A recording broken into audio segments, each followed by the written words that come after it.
சற்று முன் கிடைக்கப்பெற்ற மிக முக்கியமான செய்தி ஒன்று வெளியாகி உள்ளது. அமலாக்கத்துறை அதிகாரிகளுக்கு எதிராக தமிழக அரசு தொடர்ந்த வழக்கு விசாரணை இன்று நீதிமன்றத்தில் வந்துள்ளது.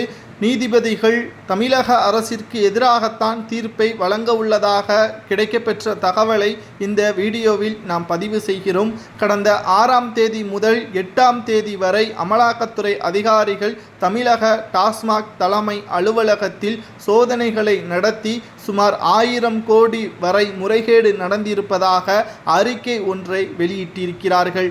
ஆனால் தமிழக டாஸ்மாக் அலுவலகத்தில் எந்த ஒரு முறைகேடும் நடக்கவில்லை என்று தமிழக செயலாளர் நீதிமன்றத்தில் வழக்கு ஒன்றை பதிவு செய்திருந்தார். இந்த நிலையில்தான் இந்த வழக்கை விசாரணை செய்த 2 நீதிபதிகள் திமுகவிடம் இருந்து பணத்தை பெற்றுக்கொண்டு இந்த வழக்கு தமிழக அரசிற்கு சாதகமாக வந்ததாக கூறி அந்த 2 நீதிபதிகளும் தானாக தனது பதவியே மாற்றப்பட்டு இவர்கள் இந்த வழக்கை விசாரணை செய்ய மாட்டார்கள் என்று உச்சநீதிமன்றம் தீர்ப்பை வழங்கியது.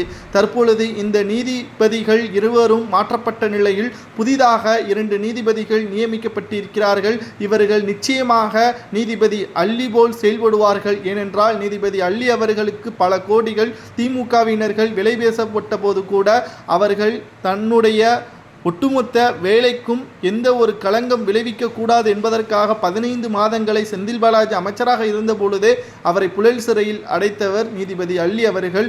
அவரை போலேதான் தற்பொழுது 2 நீதிபதிகள் புதிதாக நியமிக்கப்பட்டிருக்கக்கூடிய நிலையில் அவர்களும் இதேபோல் செயல்பட்டால் நிச்சயம் தமிழக டாஸ்மாகில் நடந்த முறைகேடுகளை நிச்சயம் அவர்கள் வெட்ட வெளிச்சத்திற்கு கொண்டு வருவார்கள் என்ற தகவலும் தற்பொழுது கிடைக்கப்பெற்றுள்ளது.